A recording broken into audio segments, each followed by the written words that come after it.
fear is that I just won't move forward. You know, that I will not get it together and have to default and then go get a regular job, being hours and hours away from my children every day, and just turning all of it off, all the creativity, all of it off.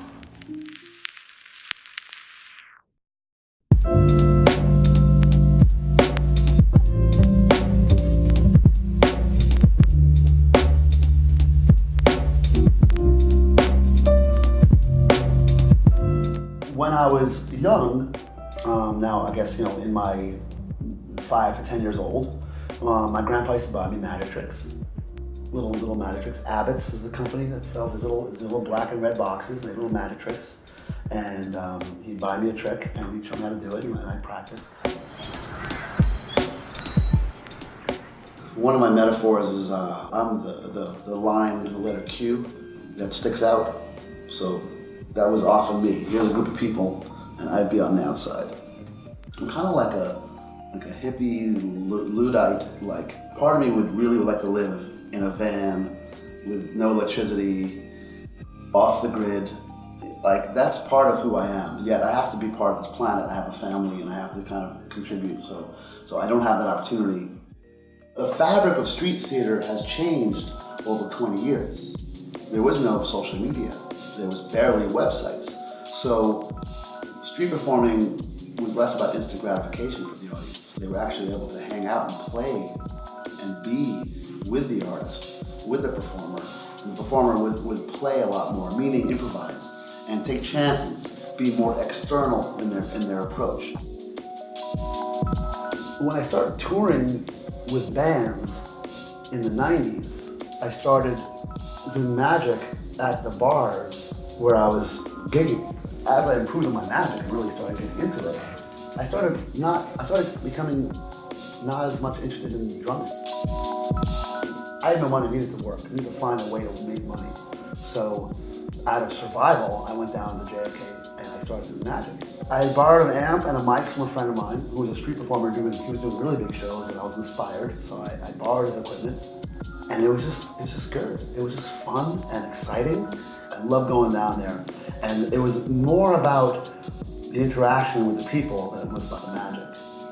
And when people realized that was when people come up to me and say, you know, I love your magic. It's the way that you do what you do, the way you talk to people. It's really fun. And that was very validating. I was like, cool. So that was the seed of how I started building my street performing. I already was excited about being on the street. I love the environment, the honesty of it. You know, that people really, if you're good, they pay you. If not, they walk away. And it was just so honest. It's a great way to make a living, you know? It was easy for me to go out and do magic because I was already used to being in front of people on the street, which is a very uncomfortable, weird place to be. Standing in front of random people walking by and trying to get an audience. I think people take that for granted, how challenging and how amazing that really is. Street performing starts as soon as the performer is stepping out onto the stage. And if I didn't mention it, I mean, as soon as I'm visible, I am gathering an audience. Like right now, I'm gathering an audience just by doing what I'm doing. Everything is a gather. This is the way I promote it, just by standing around and getting ready. And it's great psychology, because when you're setting up, people know something's going on. It's just a guarantee, you know?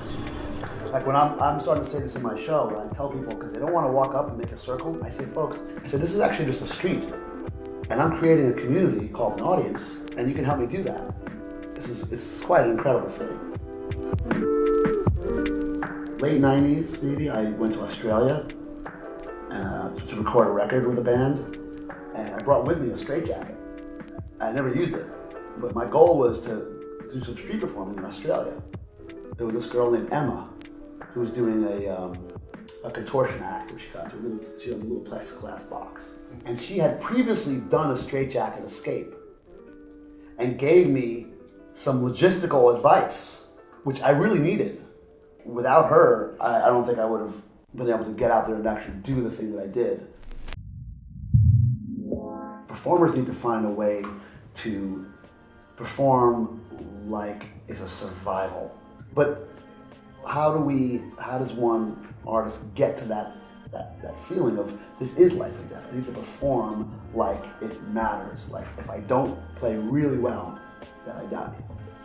Because that's when you see the great performers, they're putting it all out there.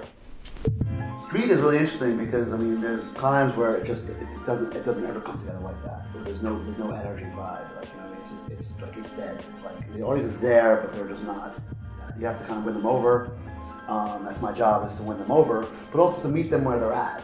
You know, sometimes that's where the audience is at. They're kind of mellow, and so just let it be. When it clicks, and it's kind of like this weird thing. When it suddenly clicks, the audience is totally there, like there. It's the feeling of that I could do no wrong at that point. They're in for the ride, man. They're like, where are we going? Let's go there. Wherever you want to take us, let's go.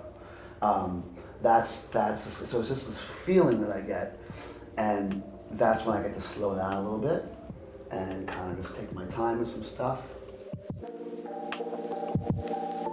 I never really had a problem hanging upside down, but I figured if I had a major problem just by going like that, I'd feel nauseous or something like that. I didn't learn, when hanging upside down, you just hang upside down. I did learn that my body was okay with hanging upside down, whereas other performers I've known have had massive issues with. One of my friends, his blood vessels burst around his eyes when he's upside down doing a straitjacket escape. I know that I want something bigger. How and when, I don't know. I do know that the when will come before the how.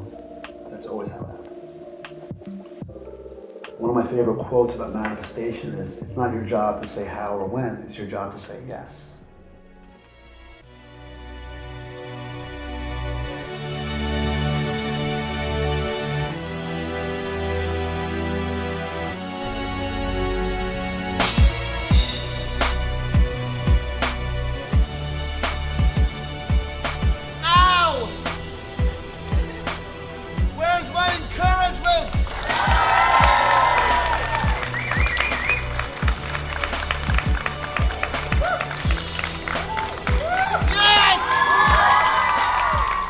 So exciting because when people come up to me and it's like backstage, like they're coming up and talking to me.